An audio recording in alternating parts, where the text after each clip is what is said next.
Rasulullah, dalam mengenangmu kami susuli lembaran sirahmu, pahit getir perjuanganmu membawa cahaya kebenaran.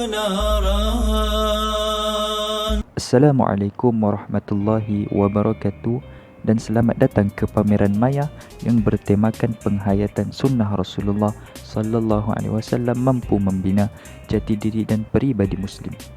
InsyaAllah pameran ini bukan sekadar pameran. Pameran ini akan memberikan jalan cinta kepada Rasulullah sallallahu alaihi wasallam secara kebenaran. Nak tahu lebih lanjut apa yang akan diceritakan? Mari! Seperti yang kita tahu, Rasulullah sallallahu alaihi wasallam adalah contoh ikutan yang terbaik untuk semua umat manusia dalam kehidupan seharian. Berdasarkan sebuah hadis yang sahih daripada Abu Hurairah radhiyallahu anhu, Nabi sallallahu alaihi wasallam bersabda, "Innama bu'ithtu liutammima salihal akhlaq." Maksudnya, sesungguhnya tidak aku Muhammad diutuskan melainkan untuk menyempurnakan kebaikan akhlak. Riwayat Ahmad 8952.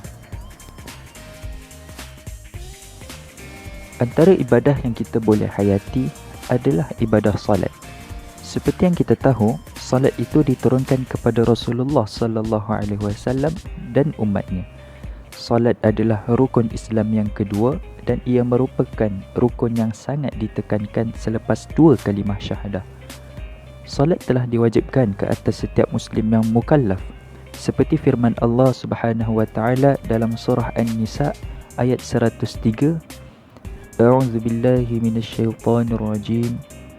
فَإِذَا قَضَيْتُمُ الصَّلَاةَ فَاذْكُرُوا اللَّهَ قِيَامًا وَقُعُودًا وَعَلَى جُنُوبِكُمْ فَإِذَا اطْمَأْنَنْتُمْ فَأَقِيمُوا الصَّلَاةَ إِنَّ الصَّلَاةَ كَانَتْ عَلَى الْمُؤْمِنِينَ كِتَابًا مَوْقُوتًا. Maksudnya, maka apabila kamu telah menyelesaikan salat kamu, ingatlah Allah di waktu berdiri, di waktu duduk dan di waktu berbaring. Kemudian apabila kamu telah merasa aman, maka dirikanlah salat itu sebagaimana biasa. Sesungguhnya salat itu adalah fardu yang ditentukan waktunya atas orang-orang yang beriman. Maka ibadah salat ini adalah untuk kita sebagai umat Rasulullah sallallahu alaihi wasallam, dan kita perlulah lakukan salat ini 5 kali sehari semalam. Okey, seterusnya, salat sesempurna Rasulullah.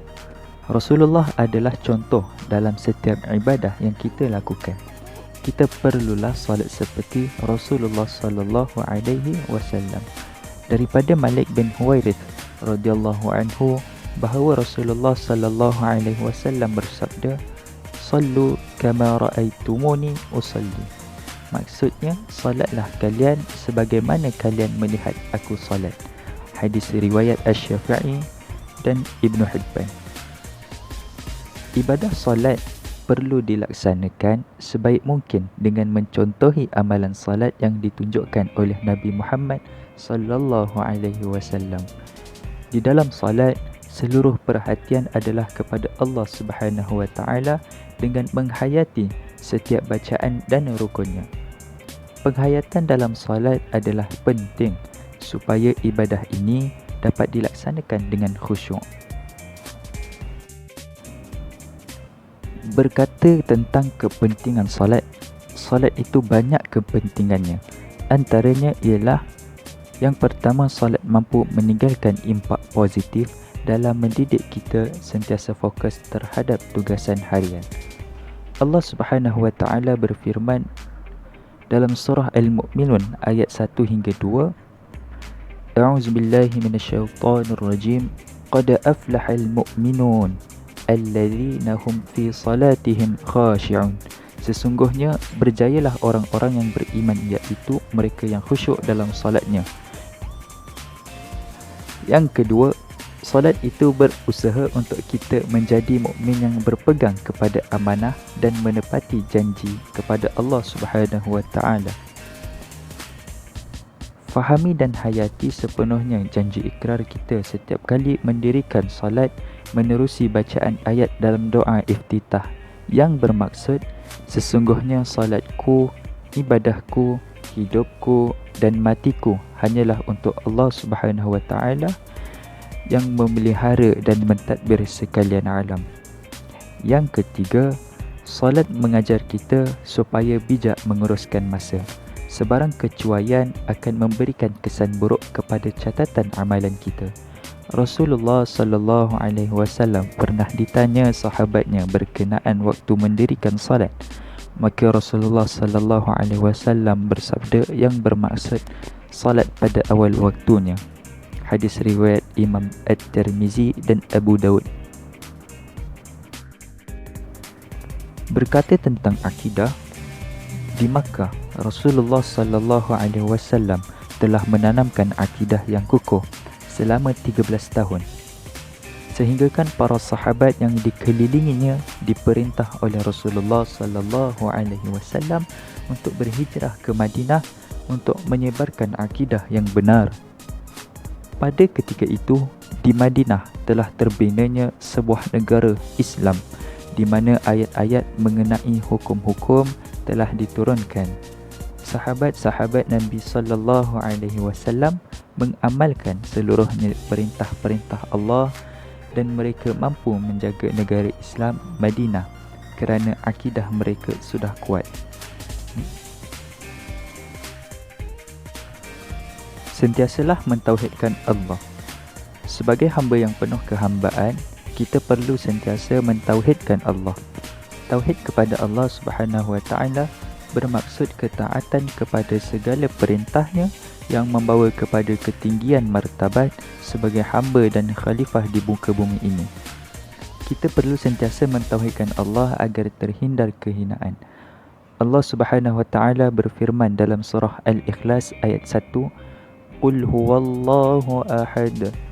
Maksudnya katakanlah wahai Muhammad, Tuhanku ialah Allah yang Maha Esa. Ayat pertama surah Al-Ikhlas menjelaskan Allah Subhanahu wa taala adalah Tuhan yang Maha Esa. Setiap orang Islam mengakui serta mengiktiraf keesaan Allah Subhanahu wa taala menerusi ungkapan syahadah. Setiap kali menunaikan salat, pasti kita mengulangi ungkapan syahadah yang membawa persaksian bahawa tidak ada Tuhan yang selayaknya disembah melainkan Allah Subhanahu wa taala. Ibnu Hajar Al-Asqalani dalam kitabnya Fathul Bari menjelaskan yang dimaksudkan dengan mentauhidkan Allah Subhanahu wa taala adalah dengan persaksian bahawa sesungguhnya dialah Allah yang Maha Esa. Okey, seterusnya, apakah kepentingan akidah dalam kehidupan Islam? Yang pertama, orang yang imannya kuat akan pedulikan orang lain. Rasulullah sallallahu alaihi wasallam bersabda, "La yu'minu ahadukum hatta yuhibbu li akhihi ma yuhibbu li nafsihi." Tidak beriman salah seorang dari kalian sampai mencintai saudaranya seperti ia mencintai dirinya sendiri. Hadis riwayat Bukhari dan Muslim. Yang kedua adalah mudah menerima takdir Allah Subhanahu wa taala. Sebagai seorang mukmin, mereka sedar bahawa Allah tidak mungkin menyengsarakan hidup mereka kerana Allah lah pelindung dan hanya kepada Allah lah hendaknya orang-orang yang beriman dengan keimanan yang mantap bertawakal setelah sebelumnya berusaha secara itqan, iaitu bersungguh-sungguh. Dan kepentingan yang ketiga adalah bersedia berkorban atas nama Islam. Seorang mukmin akan berkorban atas kalimah La ilaha illallah. Mereka tidak akan goyah walaupun dipaksa untuk mengingkari ajaran Islam. Seperti kisah Bilal bin Rabah yang tetap beriman teguh atas nama Allah Subhanahu wa taala walaupun diseksa. Kesimpulannya, kita perlulah menghayati segala perbuatan kita daripada aspek akidah dan ibadah. Pelbagai cara yang kita boleh menunjukkan kehambaan. Antaranya adalah bersyukur. Okey, jadi daripada saya hanya sekadar itu. Maaf daripada saya, orang lemah bercerita. Terima kasih semua dan jumpa lagi. Bye-bye. kebenaran.